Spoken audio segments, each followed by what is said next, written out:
De l'actualité, voici le sommaire. Une délégation des ministres conseillers descend à Alada. Elle vient échanger avec la communauté sur les mesures sociales prises par le président Romuald Wadaï. La séance se tient le jeudi 16 juillet 2026. Cette rencontre d'explication et d'échange se déroulera dans l'après-midi au Centre des jeunes loisirs d'Alada.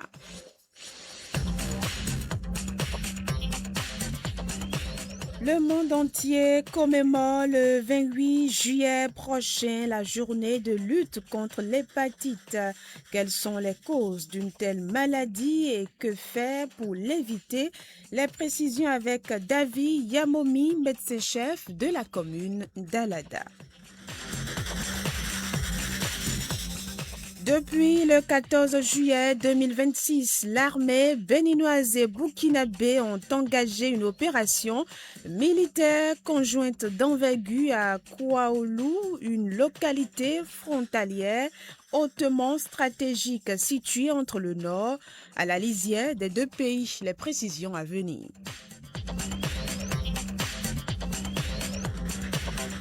D'autres informations seront également au rendez-vous. Sur le continent, plusieurs pays à sillonner ce soir, le Sénégal, le Soudan et puis l'Éthiopie. La page des sports sera également au rendez-vous et c'est Cyril Kodji qui assure la partie technique ce soir.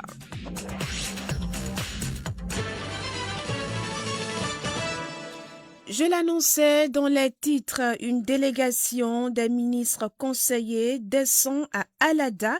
Elle vient échanger avec la communauté sur les mesures sociales prises par le président Romuald Wadaï. La séance se tient le jeudi 16 juillet 2026.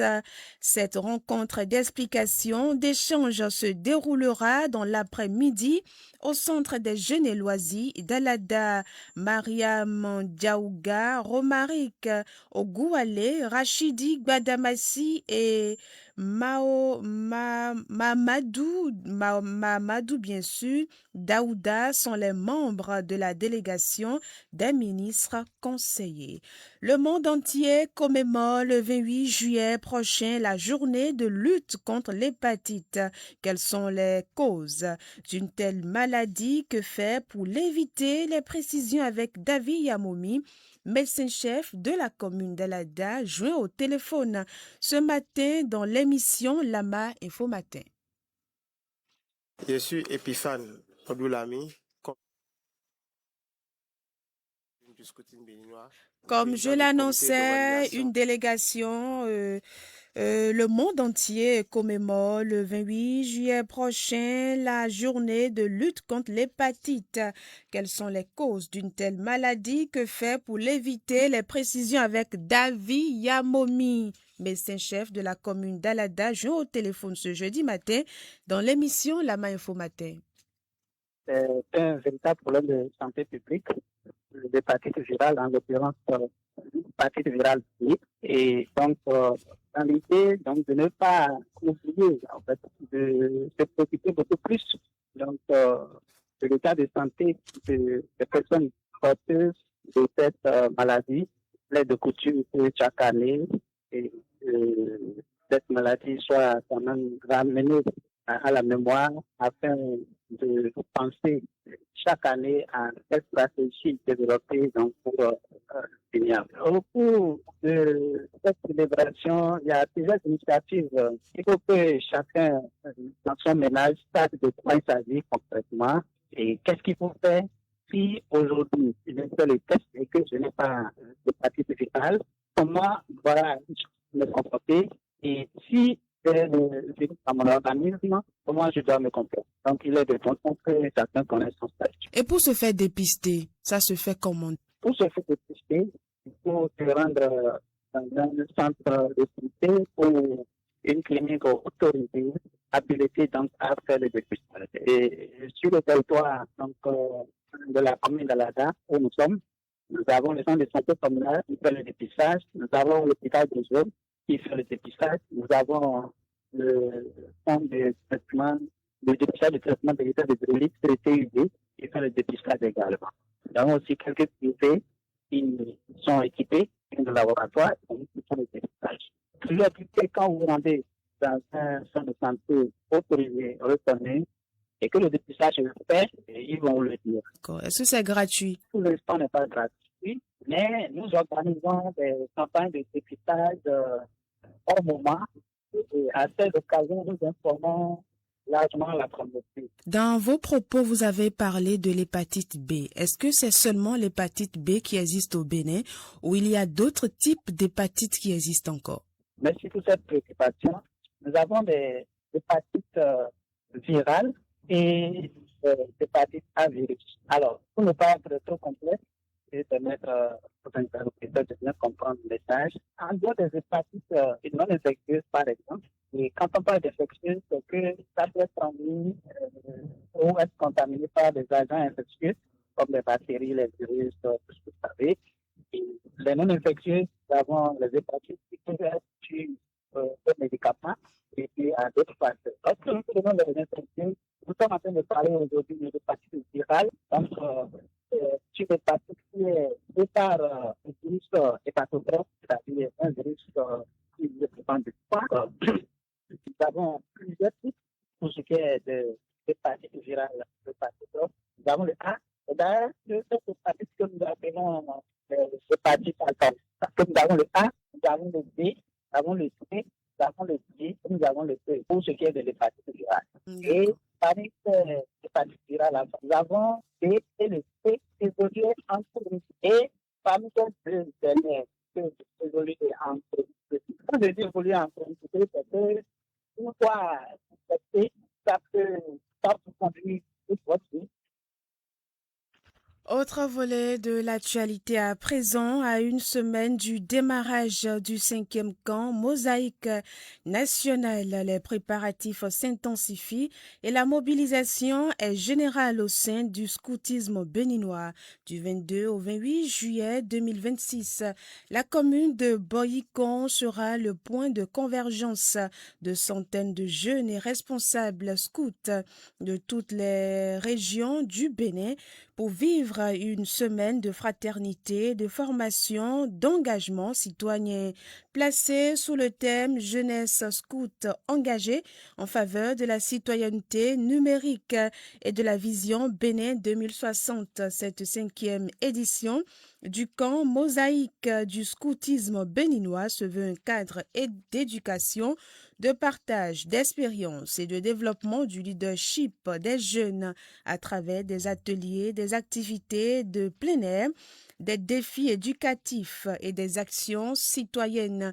Les participants renforceront leurs compétences tout en réaffirmant leurs engagements au service de leur communauté et du développement du Bénin. Le camp Mosaïque constitue l'un des rendez-vous majeurs du calendrier du scoutisme béninois. Il traduit la volonté de l'organisation de former des jeunes responsables, solidaires et conscients des enjeux de leurs époques, notamment ceux liés au numérique, à la citoyenneté, au développement durable. À quelques jours de l'ouverture, le comité d'organisation finalise les derniers préparatifs afin d'offrir aux participants un cadre sécurisé, éducatif et convivial, fidèle aux valeurs scouts. Le scoutisme béninois invite les jeunes, les parents, les partenaires et les institutions à accompagner l'événement. Je suis Epiphane Odoulami, commissaire national chargé du programme des jeunes du scoutisme béninois et président du comité d'organisation du 5e camp Mosaïque du scoutisme béninois qui se déroulera du 22 au 28 juillet au CGE1 de Boycon. Un tel camp, d'abord le camp Mosaïque, le scoutisme béninois a l'habitude de l'organiser tous les 2 ans. Une occasion de brassage, une occasion de vivre ensemble, une occasion pour comme développer le leadership chez les jeunes. Cette année, nous allons nous retrouver au CG1 de Boycon autour du thème Jeunesse scout engagée en faveur de la citoyenneté numérique et de la vision Bénin Alafia 2060. Le gouvernement vient d'élaborer la vision 2060 qui a été adoptée au niveau de l'Assemblée nationale et nous, en tant qu'association d'engagement citoyen des jeunes, c'est de pouvoir quand même permettre aux jeunes d'avoir l'information, de pouvoir permettre aux jeunes de s'approprier de cette politique publique qui est élaborée et que permettre à chaque jeune de prendre une part active dans la mise en œuvre. Puisque nous, d'abord, au niveau du scoutisme, la vision, c'est d'accompagner les jeunes à jouer un rôle actif dans la société. On ne peut pas jouer un rôle actif dans la société sans maîtriser les politiques publiques. On ne peut pas jouer un rôle actif dans la société sans développer même son leadership. Donc, c'est sur ça que nous voulons travailler avec les jeunes. La citoyenneté numérique, pourquoi? Aujourd'hui, le numérique, nous sommes à l'ère du numérique et chaque jeune doit quand même maîtriser le numérique. Mais autour de ça, il y a des inconvénients, il y a beaucoup d'avantages, mais également des inconvénients que beaucoup de jeunes ne maîtrisent pas et tombent facilement sous le coup de la loi. Donc c'est pour ça que nous avons dit il faut utiliser le numérique, mais de façon citoyenne. Et nous allons, au cours de ce camp, nous avons invité les structures qui travaillent dans ce domaine pour venir expliquer aux jeunes d'abord le numérique c'est quoi, quels sont les avantages, qu'est-ce qu'on peut tirer de ça et qu'est-ce qu'on doit faire avec ça, qu'est-ce qu'on ne doit pas faire avec ça, quelles sont les opportunités qui aujourd'hui que nous offre le numérique et que les jeunes se focalisent sur ça. Ça permettra également de développer l'employabilité des jeunes. Quelques informations brèves avant de retrouver la page Afrique de ce journal. Cotonou, réuni à Cotonou le lundi 13 juillet 2026 pour la 7e réunion ministérielle du processus des États africains atlantiques. Les représentants de 23 pays ont affiché une ambition commune, fait de la façade atlantique un véritable levier d'intégration, de sécurité et de développement durable. Au-delà des discours, les participants ont insisté sur la nécessité de traduire les engagements en actions concrètes. 4 ans après le lancement du processus des États africains atlantiques à Rabat, au Maroc, le rendez-vous de Cotonou marque une nouvelle étape. Plus qu'un forum de concertation, les États membres veulent désormais faire de cette initiative un instrument opérationnel capable de répondre aux défis sécuritaires, économiques, climatiques qui traversent l'espace afro-atlantique. Cette 7e réunion est placée sous le thème « Consolider un espace atlantique africain » intégré, sécurité maritime, corridor logistique vert et transition énergétique durable. Il s'est tenu le vendredi dernier une réunion des partenaires techniques et financiers du secteur du transport routier. C'est une initiative de Zoé Alado Anka, chef du projet Cotonou à Enabel, Bénin. Étaient présents à cette rencontre l'ensemble des partenaires techniques et financiers du secteur transport du Bénin et au Togo. Banque africaine de développement BAD, l'URMOA, ECOWAS, CEDEAO, TRADMAC Africa, la conférence des Nations Unies sur le commerce et le développement, Scania Group et les équipes des projets Cotonou. L'objectif de la rencontre est de mieux coordonner les interventions pour un impact durable sur le transport routier au Bénin. Les échanges ont tourné autour du renouvellement de la flotte de camions poids lourds.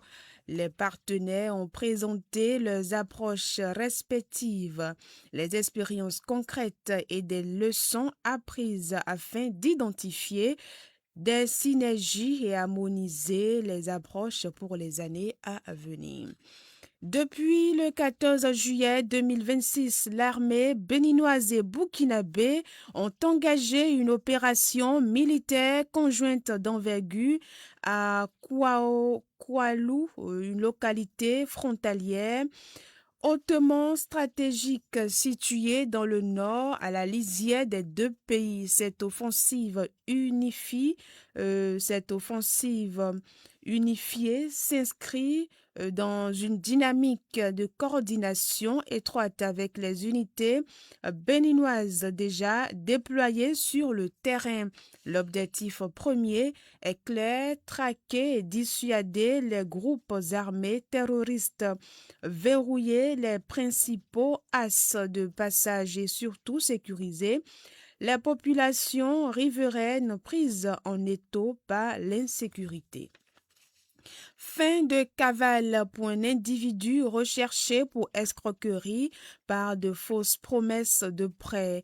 Avec le concours du commissariat de l'arrondissement central d'Abomey-Calavi, le commissariat du 1er arrondissement de Porto Novo a arrêté dans la soirée, dans la semaine du 6 au 12 juillet 2026, un individu recherché depuis bientôt 4 mois pour une affaire d'escroquerie liée à de fausses promesses de prêts et de permis de conduire subventionnés. Selon le point fait par la police républicaine le mercredi 15 juillet 2026, la plaignante affirme avoir remis aux mises en cause 4 997 400 francs CFA collectés auprès de 464 personnes. Au total, 464 personnes originaires, notamment de Porto Novo, Semenkoji, Misrete, Lalo, Glazoué, ont constitué le dossier, indiquent les forces de l'ordre. Une cargaison de médicaments contrefaits a été saisie ce mardi 14 juillet 2026 au marché Petit Paris, situé dans les villes de Bembereke et de Gogounou. Selon nos sources, 33 cartons et un sac ont été remplis de faux médicaments après le conditionnement réalisé par les équipes sur place. Au terme de l'opération, le propriétaire de la marchandise prohibée a été interpellé par la police républicaine et devra répondre de ses actes devant la juridiction. On fait place à présent aux informations africaines. La main info, les informations africaines. Et nous démarrons notre voyage ce soir par le Sénégal. L'ancien président sénégalais Macky Sall a annoncé dans un communiqué qu'il effectuera vendredi 17 juillet 2026 son premier retour au Sénégal depuis son départ au pouvoir en avril 2024. Ce déplacement s'inscrit dans le cadre de sa campagne pour le poste de secrétaire général de l'ONU et sera marqué par une rencontre avec le président Bassirou Diomaye Faye. L'ancien chef d'État a précisé qu'il va repartir aussitôt après cette rencontre. Soudan, l'Union européenne interdit l'importation et le commerce d'or en provenance du Soudan. L'annonce a été faite lundi 13 juillet 2026 dans le but de tenter de limiter les sources de financement du conflit soudanais, un conflit qui oppose depuis plus de 3 ans l'armée régulière aux forces paramilitaires. Cette mesure de l'Union européenne interdit également la vente et le transfert de mercure et de siacure vers le Soudan, des produits utilisés dans l'exploitation de l'or. Le Soudan est l'un des pays gros producteurs d'or du continent africain. Et puis nous allons finir par l'Éthiopie. L'Éthiopie s'apprête à entamer l'un des parcours politiques les plus importants de son histoire. Le coup d'envoi officiel de la conférence de dialogue national a été lancé le 15 juillet 2026 à Addis Abeba. Elle marque une étape majeure dans la quête de réconciliation, de participation inclusive, de consensus national et de paix durable menée par le pays. Cette conférence tant attendue indique le début d'une nouvelle phase de délibération national structuré visant à traiter les questions politiques, sociales et de gouvernance qui se posent depuis longtemps en Éthiopie. On fait place à présent à Thomas Runjo pour les informations sportives. Info, la page des sports. L'Espagne vient d'être qualifiée pour la finale de la Coupe du Monde 2026. Cette équipe a battu la France hier par 2-0. La page des sports est assurée par Thomas Runjo. France-Espagne, c'était la première demi-finale de cette compétition qui a eu lieu hier. L'équipe nationale d'Espagne était aux prises à son homologue de la France. La France a été battue par l'Espagne 2-0. Les buts sont des réalisations de Oyarzabal sur pénalty à la 22e minute et Pedro Porro à la 58e minute. Parlant de l'Espagne, elle a été dominatrice dans tous les compartiments de jeu, victorieuse dans tous les duels. Cette équipe de l'Espagne a fait un récital de football en dominant les Bleus de la France. La France, vice-championne en titre, est donc éliminée. Et l'Espagne est qualifiée pour la finale. Programme du jour, à 21h ce soir, nous avons Argentine-Angleterre à 20h. Tournoi de l'indépendance à Koulé-Kamé. Dans le département de Koufou, 2 matchs ont été joués. À Koulé-Kamé, Centre Bar Chikpe 3-1. Aya Hokwe Bar Hondien 4-0. Et voilà, ce sera tout pour le journal du soir. Cyril Kodji, Bernice Koukoudji, merci de nous avoir suivis.